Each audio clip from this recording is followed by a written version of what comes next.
بسم اللہ الرحمن الرحیم۔ اسلامک لائبریری میں آپ سب کو خوش آمدید کہتی ہوں۔ ویڈیو دیکھنے کے لیے میرے چینل کو سبسکرائب کر لیں اور بیل آئیکن کو کلک کر دیں تاکہ میری آنے والی ویڈیوز کا نوٹیفیکیشن آپ کو وقت پر ملتا رہے۔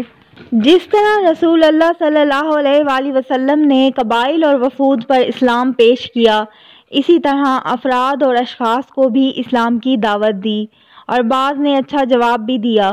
پھر اس موسم میں حج کے کچھ ہی عرصے بعد کئی افراد نے اسلام قبول کیا۔ سوید بن سامت یہ شاعر تھے، گہری سوجھ بوجھ کے حامل اور یثرب کے باشندے۔ ان کی پختگی، شعر گوئی اور شرف و نصب کی وجہ سے ان کی قوم نے انہیں کامل کا خطاب دے رکھا تھا۔ یہ حج یا عمرے کے لیے مکہ تشریف لائے۔ رسول اللہ صلی اللہ علیہ وآلہ وسلم نے انہیں اسلام کی دعوت دی۔ کہنے لگے، غالباً آپ کے پاس جو کچھ ہے وہ ویسا ہی ہے جیسا میرے پاس ہے۔ رسول اللہ صلی اللہ علیہ وآلہ وسلم نے فرمایا، تمہارے پاس کیا ہے؟ سوید نے کہا، حکمت لقمان۔ آپ نے فرمایا، پیش کرو۔ انہوں نے پیش کیا۔ آپ صلی اللہ علیہ وآلہ وسلم نے فرمایا، یہ کلام یقیناً اچھا ہے، لیکن میرے پاس جو کچھ ہے وہ اس سے بھی اچھا ہے۔ وہ قرآن ہے جو اللہ تعالیٰ نے مجھ پر نازل کیا ہے، وہ ہدایت اور نور ہے۔ اس کے بعد رسول اللہ صلی اللہ علیہ وآلہ وسلم نے انہیں قرآن پڑھ کر سنایا اور اسلام کی دعوت دی۔ انہوں نے اسلام قبول کر لیا اور بولے، یہ تو بہت ہی اچھا کلام ہے۔ اس کے بعد وہ مدینہ پلٹ کر آئے ہی تھے کہ جنگ بواس چھڑ گئی اور اسی میں قتل کر دیے گئے۔ انہوں نے 1190 کے آغاز میں اسلام قبول کیا تھا۔ ایاس بن معاذ یہ بھی یثرب کے باشندے تھے۔ جنگ بواس سے کچھ پہلے اوس کا ایک وفد خزرج کے خلاف قریش سے حلف و تعاون کی تلاش میں مکہ آیا تھا۔ آپ بھی اسی کے ہمراہ تشریف لائے تھے۔ اس وقت یثرب میں ان دونوں قبیلوں کے درمیان عداوت کی آگ بھڑک رہی تھی اور اوس کی تعداد خزرج سے کم تھی۔ رسول اللہ صلی اللہ علیہ وآلہ وسلم کو وفد کی آمد کا علم ہوا تو آپ صلی اللہ علیہ وآلہ وسلم ان کے پاس تشریف لے گئے اور ان کے درمیان بیٹھ کر یوں خطاب فرمایا، آپ لوگ جس مقصد کے لیے تشریف لائے ہیں، کیا اس سے بہتر چیز قبول کر سکتے ہیں؟ ان سب نے کہا، وہ کیا چیز ہے؟ آپ صلی اللہ علیہ وآلہ وسلم نے فرمایا، میں اللہ کا رسول ہوں۔ اللہ نے مجھے اپنے بندوں کے پاس اس بات کی دعوت دینے کے لیے بھیجا ہے کہ وہ اللہ کی عبادت کریں اور اس کے ساتھ کسی چیز کو شریک نہ کریں۔ اللہ نے مجھ پر کتاب بھی اتاری ہے۔ پھر آپ صلی اللہ علیہ وآلہ وسلم نے اسلام کا ذکر کیا اور قرآن کی تلاوت فرمائی۔ ایاس بن معاذ بولے، اے قوم، یہ خدا کی قسم اس سے بہتر ہے جس کے لیے آپ لوگ یہاں تشریف لائے ہیں۔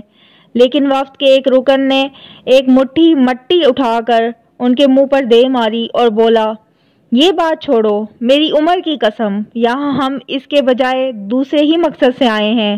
ایاس نے خاموشی اختیار کر لی اور رسول اللہ صلی اللہ علیہ وآلہ وسلم بھی اٹھ گئے۔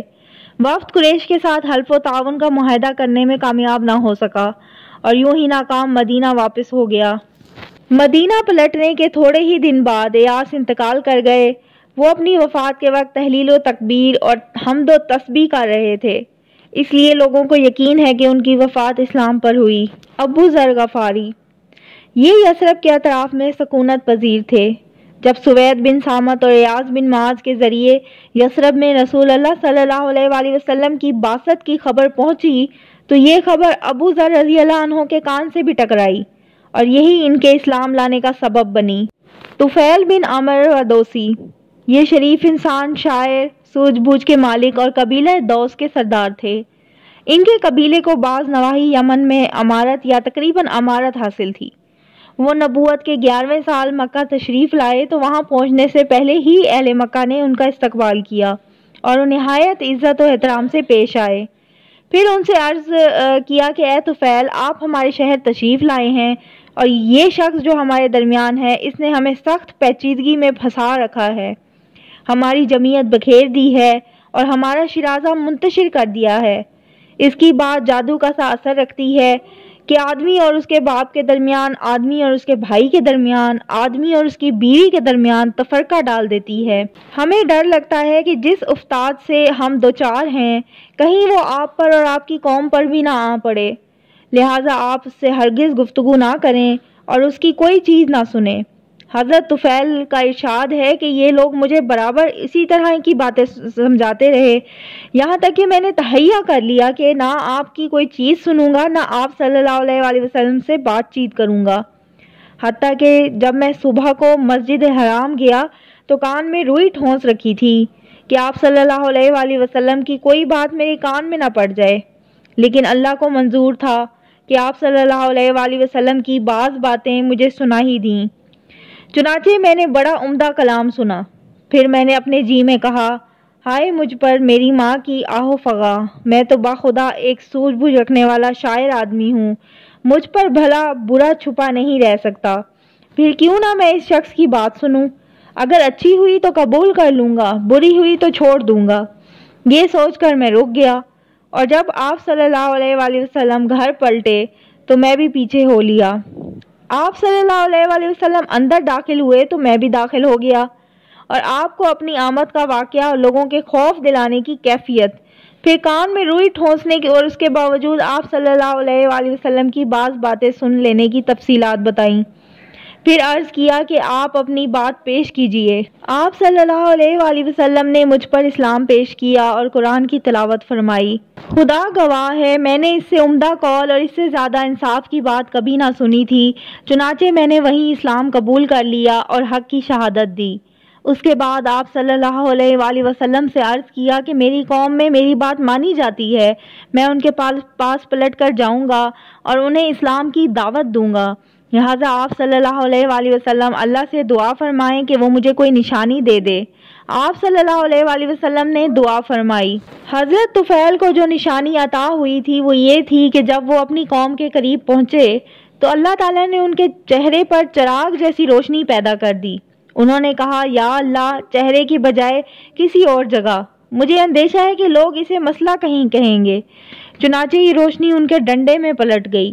پھر انہوں نے اپنے والد اور اپنی بیوی کو اسلام کی دعوت دی اور وہ دونوں مسلمان ہو گئے، لیکن قوم نے اسلام قبول کرنے میں تاخیر کی، مگر حضرت طفیل بھی مسلسل کوشاں رہے، حتیٰ کہ غزوہ خندق کے بعد جب انہوں نے ہجرت فرمائی تو ان کے ساتھ ان کی قوم کے 70 یا 80 خاندان تھے۔ حضرت طفیل نے اسلام میں بڑے اہم کارنامے انجام دے کر یمامہ کی جنگ میں جام شہادت نوش فرمایا۔ ضماد ازدی یہ یمن کے باشندے تھے، جھاڑ پھونک کرنا اور آسیب اتارنا ان کا کام تھا۔ مکہ آئے تو وہاں کے احمقوں سے سنا کہ محمد صلی اللہ علیہ وسلم پاگل ہیں، سوچا کیوں نہ اس شخص کے پاس چلوں، ہو سکتا ہے اللہ میرے ہاتھوں سے اسے شفا دے دے۔ چنانچہ آپ صلی اللہ علیہ وسلم سے ملاقات کی اور کہا، اے محمد، میں آسیب اتارنے کے لیے جھاڑ پھونک کیا کرتا ہوں، کیا آپ صلی اللہ علیہ وسلم کو بھی اس کی ضرورت ہے؟ آپ نے جواب میں فرمایا، یقیناً ساری تعریف اللہ کے لیے ہے، ہم اسی کی تعریف کرتے ہیں اور اسی سے مدد چاہتے ہیں۔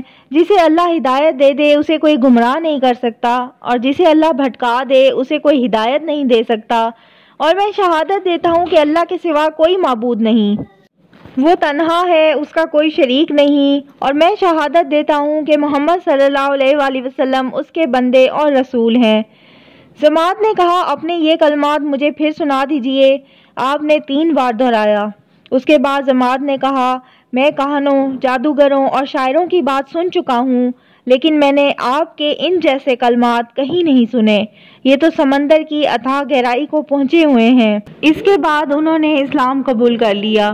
یہ تھی میری آج کی ویڈیو۔ اگر آپ کو میری ویڈیو اچھی لگتی ہے تو میرے چینل کو سبسکرائب کریں، میری ویڈیوز کو شیئر کریں اور لائک کریں۔ اللہ حافظ۔